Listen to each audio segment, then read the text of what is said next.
There's never been anything like the Beatles. John, Paul, George and Ringo were the most popular band in history. George Harrison, the youngest, was always the most uncomfortable with the Beatles' extraordinary celebrity. I don't really remember anything about the Beatle days. And after it was over, his withdrawal was the most painful. Seems like a sort of, previous incarnation. They broke up nearly 20 years ago. Their records continue to sell. More than 1 billion, that's billion so far. They never reunited, rarely talked about what it was like. But this week, 7 years after John Lennon's death, George Harrison remembers. It just annoyed me that people got so into the Beatles, Beatles. It's not that I don't like talking about them. I'd never stop talking about them. It's Beatles is Beatles. It was fabulous. Beetlejuice. Showtime. Sod off with the Beatles. Screaming crowds everywhere you go.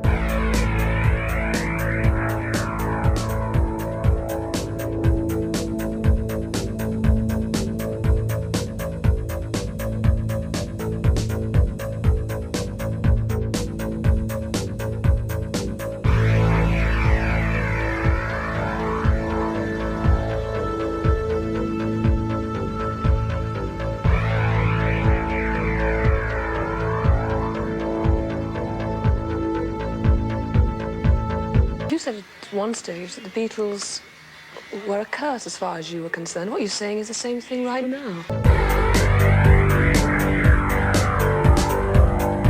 It's a lot to deal with. The Beatles sort of did haunt a lot of us for years. George was extremely concerned about his own safety.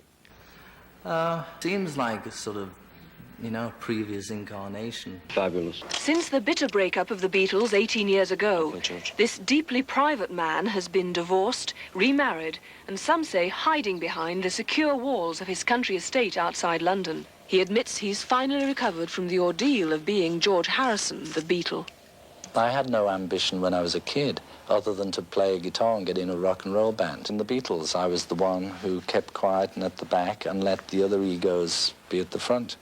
Well, of course, for someone private to become one of the Beatles, I mean, was a fairly heavy psychological disaster. Philip Norman is the author of Shout, which many consider the definitive Beatles biography. The Beatles is not a normal story, it's a supernatural story. And the pressure was supernatural, and it required supernatural luck and forbearance to recover from it. He's the one that we're going to have to ask about the Beatles. There's no one else to ask now, because McCartney won't tell you. Ringo can't tell you. Oh, he's a drunkard. Did you see him on the Barbara Walters show? And he had his shades on. It must mean he was on drugs. And Ringo can't tell you because... He doesn't know. You'll have to ask the other two. He doesn't know? No, he just, he drank the drink, he smoked the joints, he had the girls, and he drummed the drums. So, they'll have all the crap that goes down. That was Ringo. Do you see yourself acting together? Do you want to do more What do you think we're doing together? now? We're doing now. This very moment. So that's the end of that. Last December, John Lennon was killed. Ringo is only now really able to talk about it. Well, laughingly, we used to call John the wit, Paul pleasantly insincere, and George the mystic.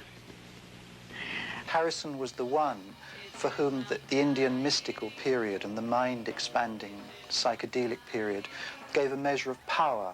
As soon as Harrison took the sitar into the studio, he became important, because up to that point, George Martin, the producer of the Beatles, was terrible to him. He used to say, "We will stay here for as long as it takes until one of you faggots can play in time. You will play these notes. Here they are on the piano. You will play this."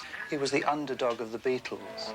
He was the one who had the most miserable time. What's it like for you when you were on that stage and there were those masses and the screaming and the cheering? It was fabulous. It sort of did haunt a lot of us for years. Not frightening. No, never frightened me. To me personally. And still do. We were naive in those days. Harrison was very much younger, in particular, than Lennon. And Lennon used to patronize him and call him that kid. A wrong kid died. That stuck for an awful long time. That's another root of this sort of resentment and this feeling of discomfort and rancor that he had as a Beatle.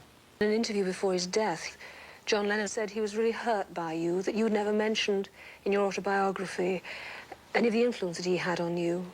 He was annoyed because I didn't say that he had written one line of the song Taxman. Point to that was that I also didn't say how I wrote 2 lines to Come Together or 3 lines to Eleanor Rigby. You know, I wasn't getting into any of that. Though, like brothers, we've had terrible rows. You know, but it was never, I mean, all the things you read in the press, like Paul suing us and us fighting, went on, but it never stopped the love between us all. And the music was always more important than anything else, to me personally. I still miss John a great deal. I'll always miss him, you know, but it's still brand new. When you heard about, how did you hear about it? Barbara's daughter called us up saying John's been shot, and then they came back and they said he's dead. Do you want to stop that now? It doesn't help, you know, but it always gets me upset. I'm really sad.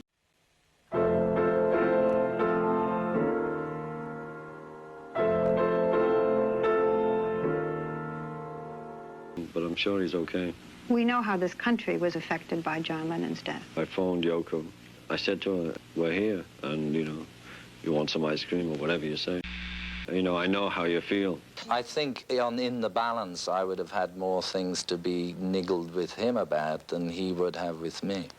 But he said that you idolized him as a young boy, that you thought... Well, that's what he thought. And you didn't? Well, I liked him very much. He was a groove. He was a good lad. But at the same time, he misread me. He didn't realize who I was. And this was one of the main faults of John and Paul. They failed to realize who else was around at the time. Well, I don't think you should. Okay, well, I don't mind. I'll play, you know, whatever you want me to play. Or I won't play at all if you don't want me to play. No, whatever it is that will please you, I'll do it. For a while afterwards, George was extremely concerned about his own safety. He's very sharp, he's very gregarious, he actually loves company and thrives in company and is absolutely excellent company. So, I mean, this is the other side of him. But then he is always still a Beatle, and a Beatle has to live a different life from other people. When you say Paul won't tell you, what do you mean? He rewrites history all the time.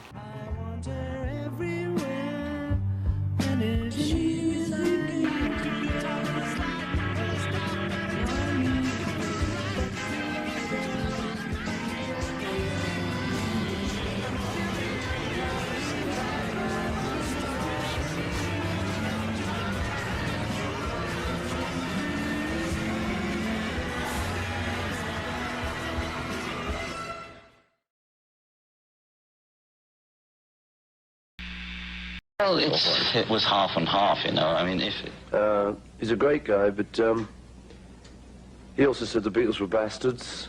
You cunts. And he didn't miss the Beatles. Because if any of you actually remember when we were together, everybody's talking as if it was wonderful all the time, on all the press and everybody and the people all saying how great and wonderful, but it wasn't like that. But the one thing I knew about John was that he shut his mouth off very often about things.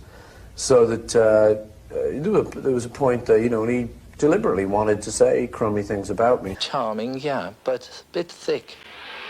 Yeah, I regret that it was so...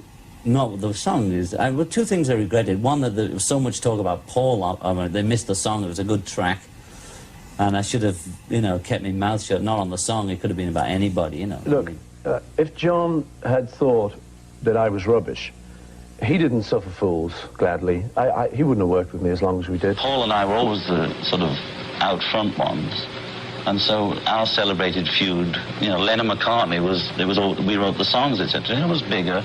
Yeah, I think John said a lot of things that he didn't necessarily mean. John was that kind of guy. My position has always been the devil in the deep blue sea.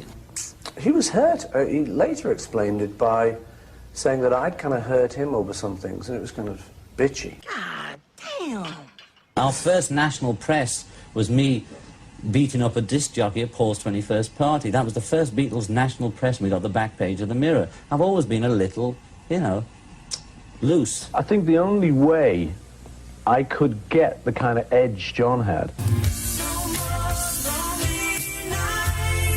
would be to have a different childhood. I'm not insane, I'm not alone, you know, I've met... That's just on a personal level. I think if John was here now, I don't think he'd say he was the only one in the Beatles or that he was the soul of the Beatles. But, you know, having said that, he was great. He also said the Beatles were bastards. I'm more than proud to have worked with someone like him. Yeah, well, it wasn't that we weren't talking to each other. There was so much going on, we didn't get a chance, you know, and he was up in Campbelltown. Gardening. Yeah. He was up there for a long time at one period. Nobody could get in touch with him at all. No, for me, it was just so sad that, you know, I wasn't going to see him again. I was talking to George, and we realised we've never written together. He rewrites history all the time. Got every single book. You know, and I remember being in there doing the War Child benefit, and we were doing a version of Come Together with Paul Weller and Paul McCartney. Yeah. And we're kind of, well, then we're doing this press call, and we were saying to McCartney, you know, it's 37 years ago to the day you recorded Love Me Do today. And he was going, how do you know that? And we was like, we know more about your band than you do.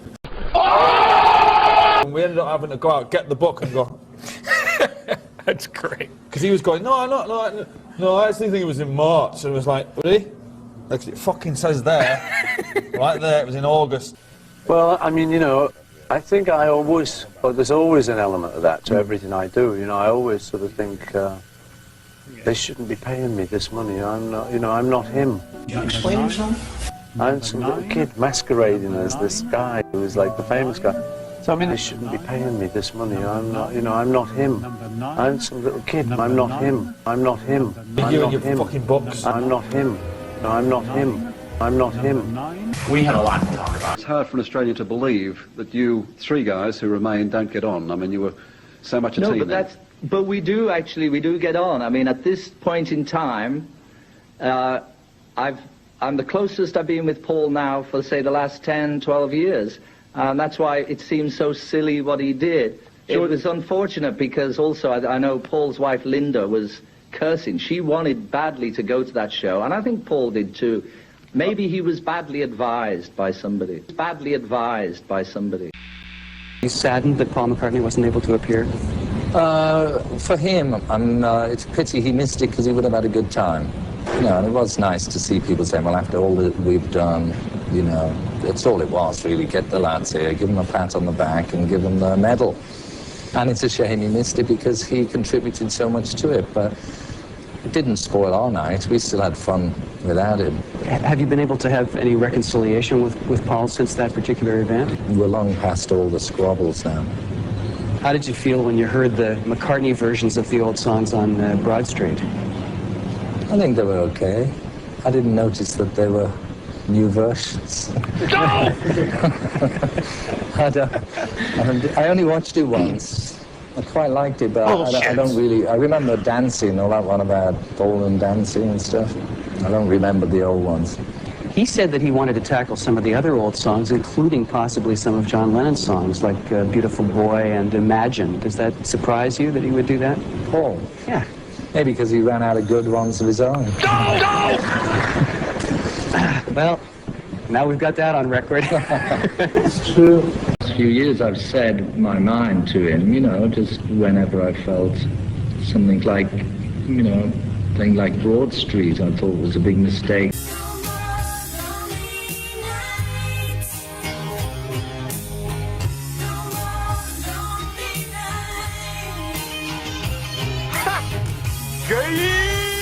Not to make the film, because I quite enjoyed it myself. Had suggested maybe the chance of me and he writing together something.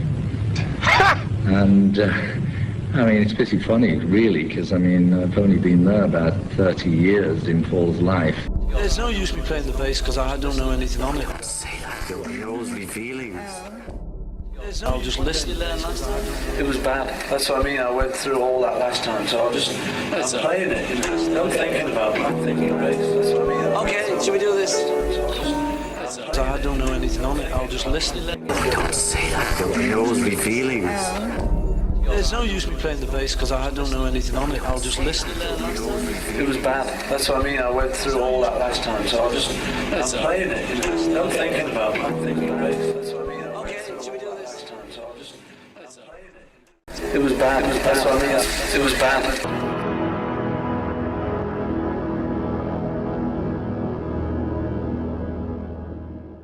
I didn't want to talk about it. I did want to ask you, can I ask you one final question? And this is the question I was so scared to ask you.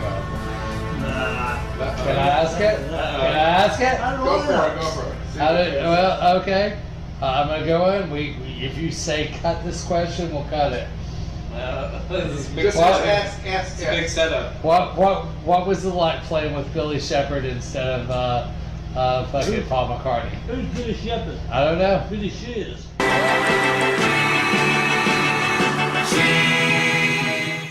Who the hell's Billy Campbell anyway?